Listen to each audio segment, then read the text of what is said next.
A warm welcome to tonight's broadcast. It's a pleasure to have your company. The news in detail with me, Gloria Mutesi. Starting us off tonight, the new French ambassador to Rwanda, Antoine Amfray, has said that steps have been taken to revive bilateral relations between the two countries and that the foundation has been laid for his mission to play a part in strengthening this regard. Ambassador Amfray made the announcement on Wednesday as he and his British and Nigerian counterparts presented to President Paul Kagame with credentials to represent their countries in Rwanda. Ethan Tashibia begins our coverage tonight.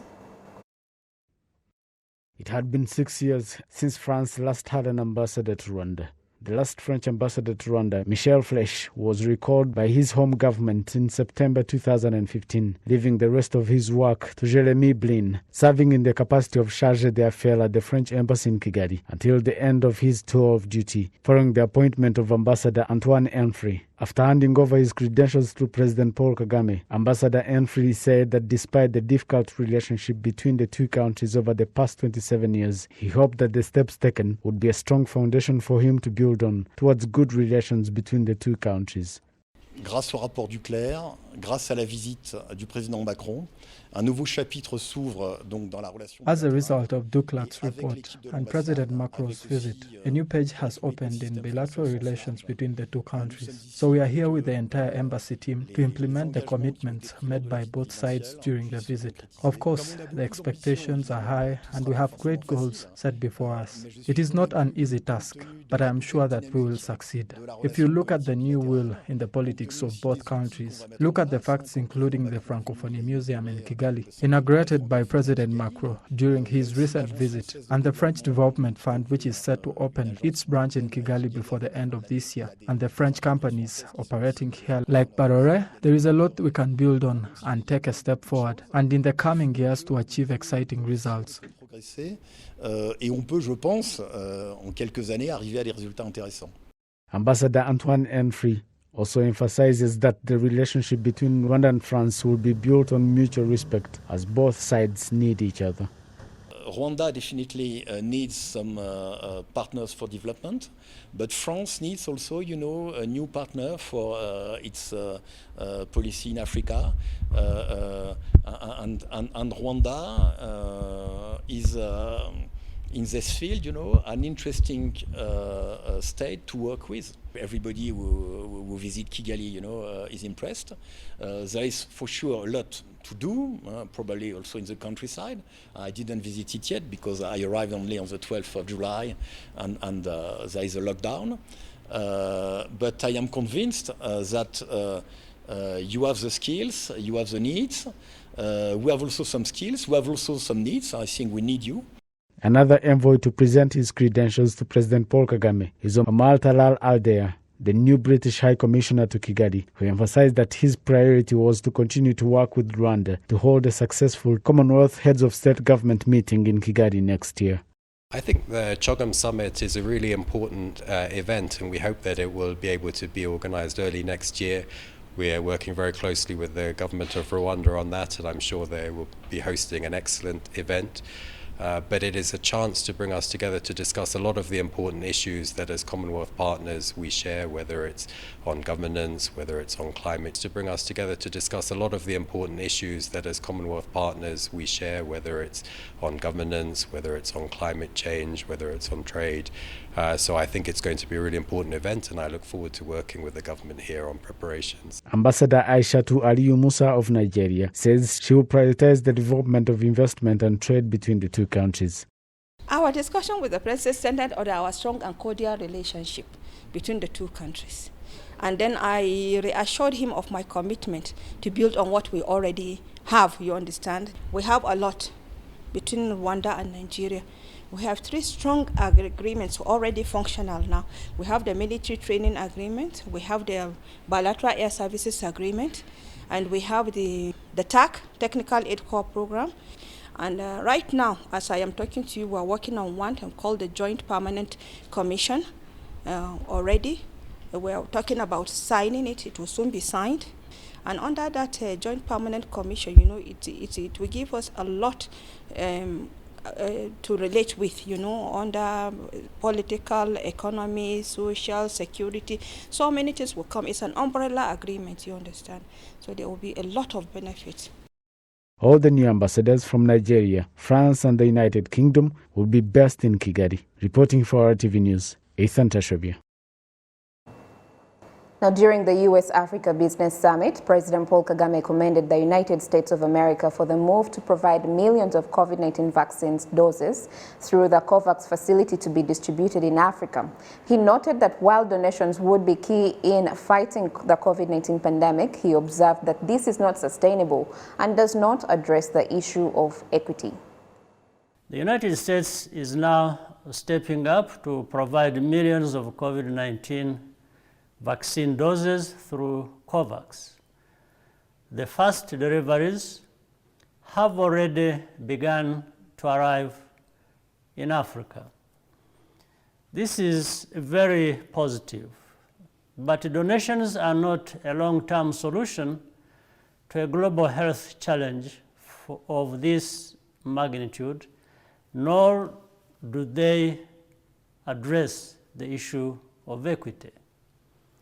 It is therefore a good sign that the United States is preparing to join with partners in Africa through the U.S. Development Finance Corporation and other agencies to support local manufacturing of vaccines and other pharmaceuticals.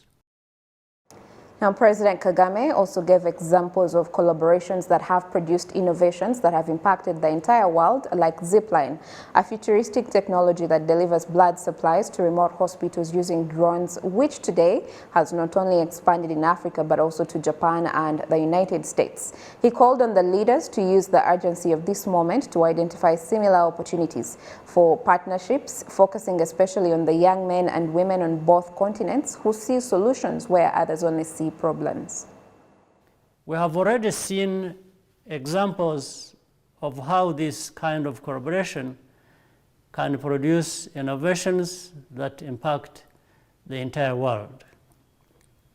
A few years ago, a small startup from California called Zipline approached Rwanda about piloting a futuristic technology to deliver blood supplies to remote hospitals using drones. After proving the concept in Rwanda, Zipline expanded not only elsewhere in Africa, but also to Japan and the United States itself, where engineers and technicians from Rwanda now reinforce the company's global operations. The company is now valued in the billions of dollars. Let's use the urgency of this moment to identify similar opportunities for partnership between Africa and the United States, focusing especially on the young men and women on both our continents who see solutions where others only see problems. To other matters now, the plenary assembly of the Chamber of Deputies on Wednesday, July 28th, adopted the law on declaration of assets. To date, all provisions relating to the declaration of assets have been included in the law governing the responsibilities, powers, organization and functioning of the Office of the Ombudsman. As this law was amended, it became clear that the issue of property declaration should be determined by a special law. The existing law, which determines the responsibilities, powers, organization and functioning of the Office of the Ombudsman, had loopholes based on the fact that it does not specify in detail how to punish one who has failed to declare their assets, and the new legislation comes to close such gaps. But what do experts on fighting corruption make on this new law? We are joined by the Executive Secretary of Transparency International, Rwanda, Apolline Mupiganyi. Good evening, Mr. Apolline. Good evening, Gloria. Well, what do you make of this new law, and what does this mean in terms of fighting corruption and ensuring accountability, especially in the public service? Yeah, thank you very much. I think this new law is an encouragement in the struggle against corruption in our country. As you mentioned, the asset declaration was somehow lost in the law instituting the Office of Ombudsman institution.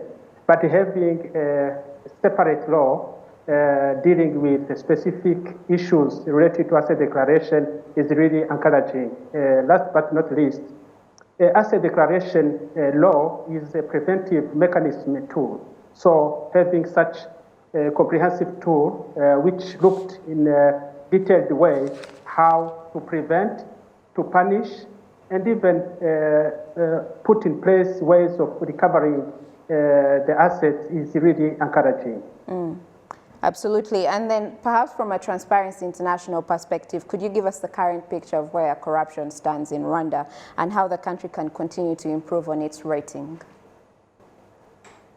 As we used to do it every year, TIA Rwanda publishes an indices known as Rwanda Bribery Index, which shows the situation, the trend of prevalence of corruption in our country. Since the last 5 years, we saw a decreasing of level of corruption from 24% in 2016 to 19% in 2020.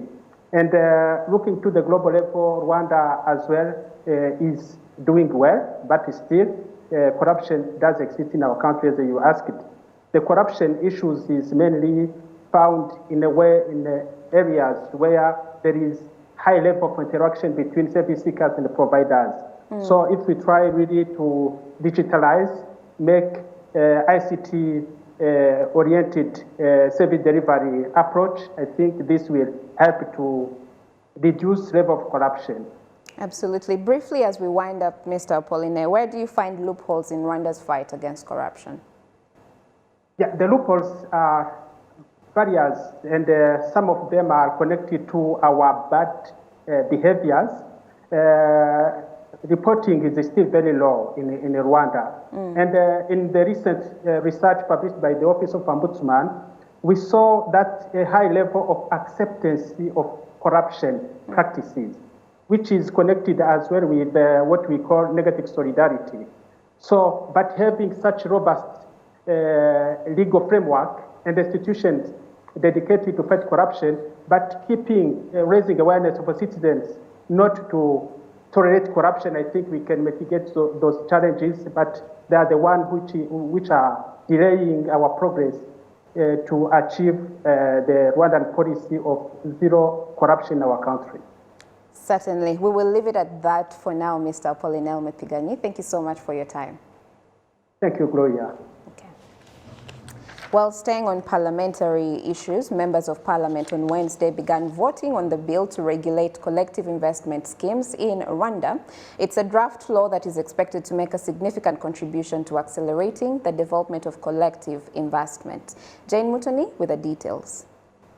The draft law governing collective investment schemes aims to replace the law that has been in place since 2011, with the aim of making Rwanda a hub of financial services and investment institutions. The Fund for Collective Investment Scheme have been emerging year after year. So far, the revision of the relevant laws means a lot to the directors of these companies, as explained by Jonathan Gatera, who runs the RNIT Iterambere Fund.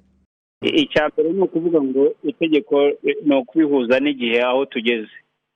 first thing to do is to harmonize the law with the times we are currently in, as there have been gaps in the laws and more to improve. This law will provide flexibility in collective investment because since 2011, many changes have been made, especially in the field of technology.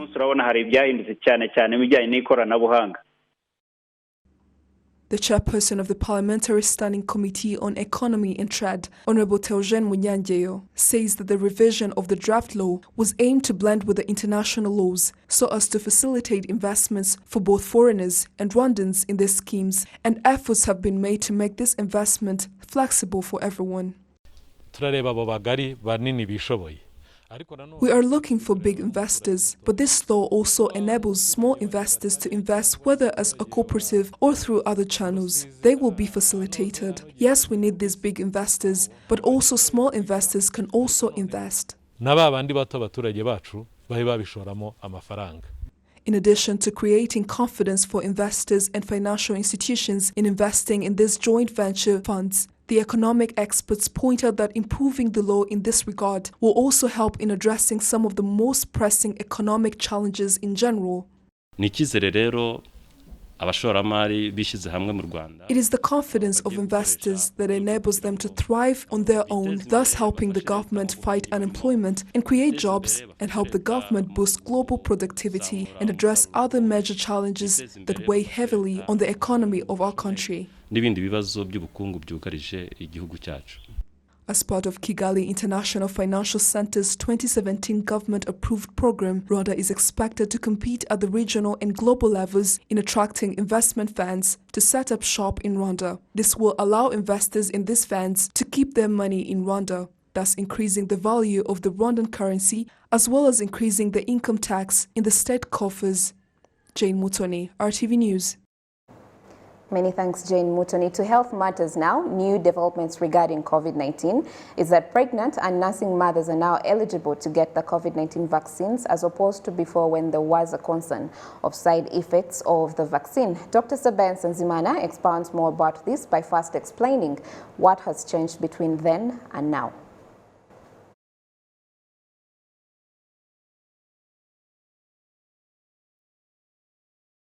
What has changed is actually how this pandemic is evolving, especially the new Delta variant that is quite causing a lot of transmissions and severe cases. And we've noticed that among pregnant women, it's even more severe when someone gets infected. The risk to progress and have some complications, even death, is quite high. And on the other side, the reason why it was not quite open to give COVID vaccine to pregnant women and breastfeeding mothers is because there was little information, scientific information on any risks that may be linked to the vaccine. But as we know more about the groups that have been vaccinated since early this year, in many countries, including here in Rwanda, the risks are quite very, very low. And we see actually giving vaccine gives more benefits to the mother and to the baby than not giving a vaccine. Okay. And of course, with the evolving of the pandemic, like you said, there is still little information, especially about this category of nursing mothers and pregnant women. What's the assurance of the safety of the vaccine, of the COVID-19 vaccine during pregnancy or even during nursing? I think there are two major risks that people would think about when it's about any medication or vaccine. The first one is how this vaccine would be working, the mechanism of action, and the COVID vaccines we have currently do not use live virus. They basically, some are mRNA vaccines, others are vector, viral vector vaccine based. There's no single vaccine currently that is using a live virus.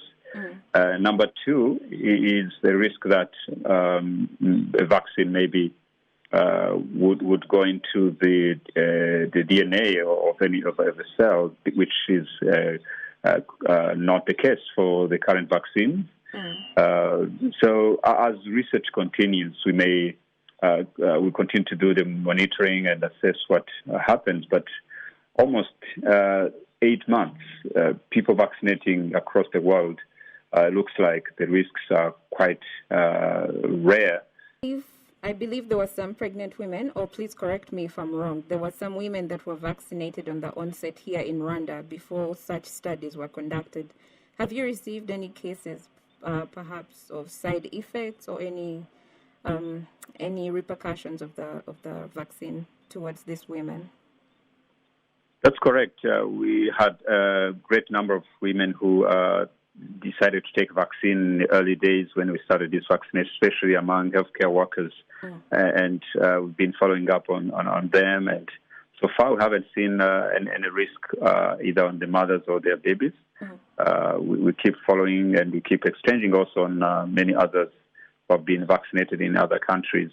And now things get more clearer that actually proposing a vaccine to these mothers is not just a choice, but is an urgency for the benefits of the family. Perhaps you could tell us when you can take the COVID-19 vaccine during pregnancy. Is there a specific time? Is it first trimester or second trimester, or at any time?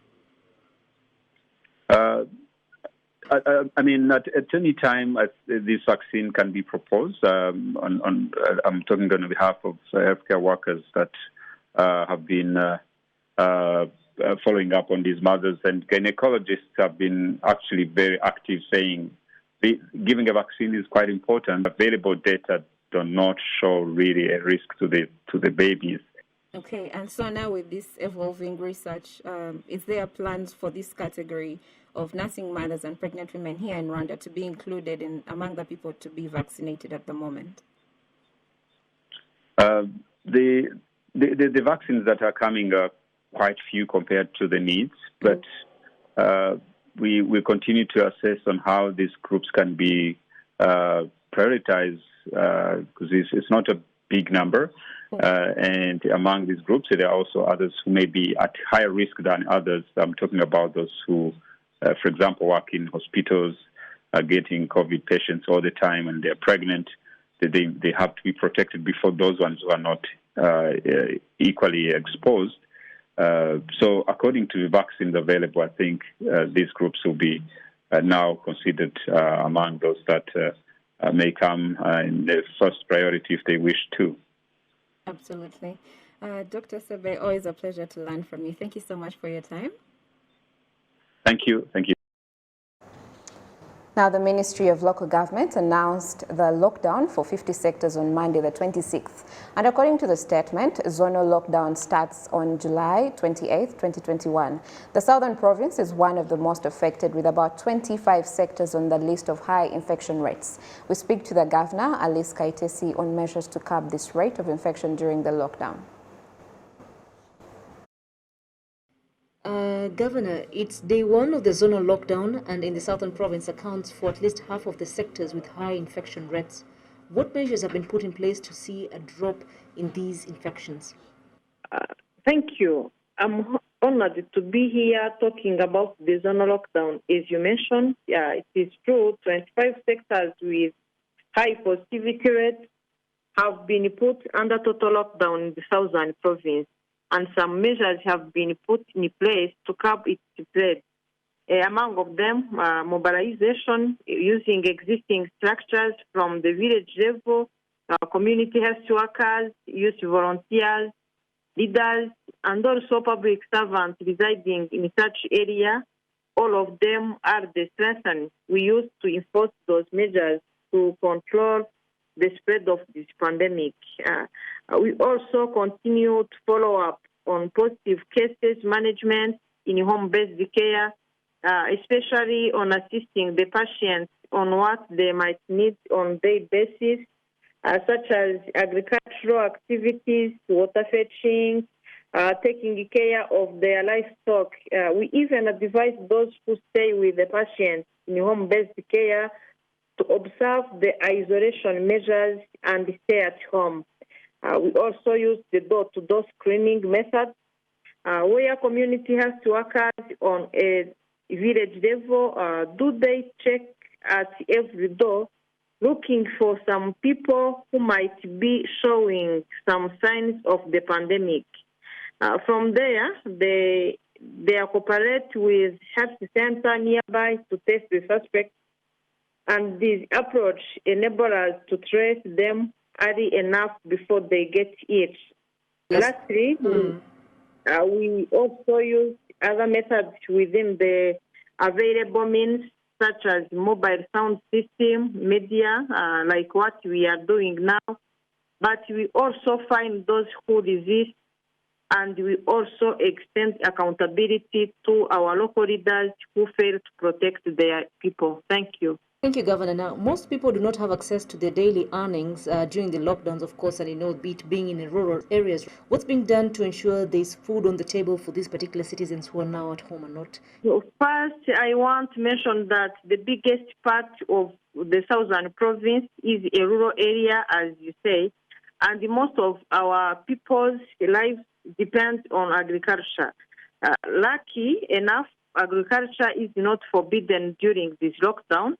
I would call this a chance on our side because most of our people will continue their agricultural activities. Therefore, the need for the food might be less.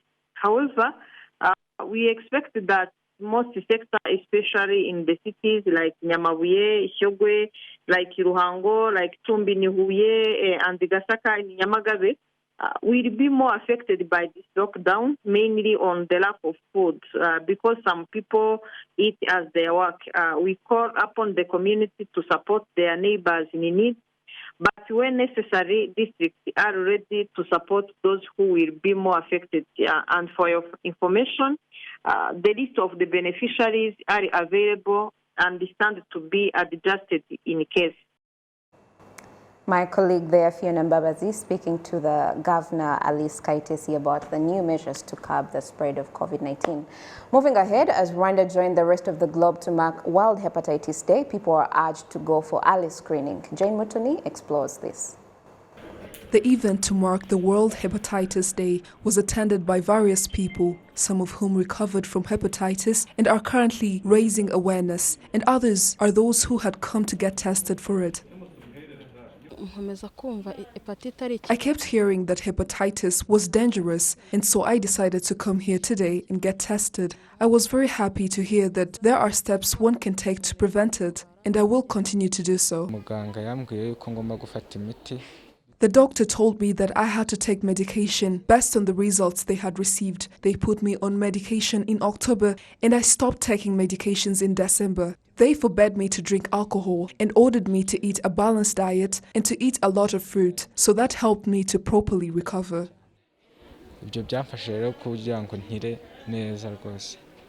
Dr. Janvier Serumondo, the director of viral hepatitis and sexually transmitted infections in Rwanda Biomedical Center, says that as Rwanda celebrates World Hepatitis Day, Rwandans should be proud of the progress made in the fight against the disease, and he gives advice. The RBC urges all people to refrain from having unprotected sex and infected pregnant women to see a doctor in order to avoid transmitting it to the unborn child during childbirth and to also avoid using sharp objects. Jane Mutoni, RTV News. Staying on the same note, in 2016, WHO's World Health Assembly called for global elimination of viral hepatitis by 2030 and set global targets for achieving 90% reduction in new cases of hepatitis B and hepatitis C, a 65% reduction in the deaths from hepatitis B and hepatitis C, and treatment of 80% of people living with these infections. Dr. Galika Gwibasira, the Division Manager of HIV, STIs and viral hepatitis at the Rwanda Biomedical Center, discusses the prevalence and the elimination plan of hepatitis in Rwanda. So, as currently the hepatitis epidemic in Rwanda is, so you can say that it's distributed according to the age group. Like for young people aged between 30 and 40s, we say hepatitis B is more ranging from 1 to 2% as per current studies, and of course hepatitis C is more prevalent among the advanced age group, the 50s and above.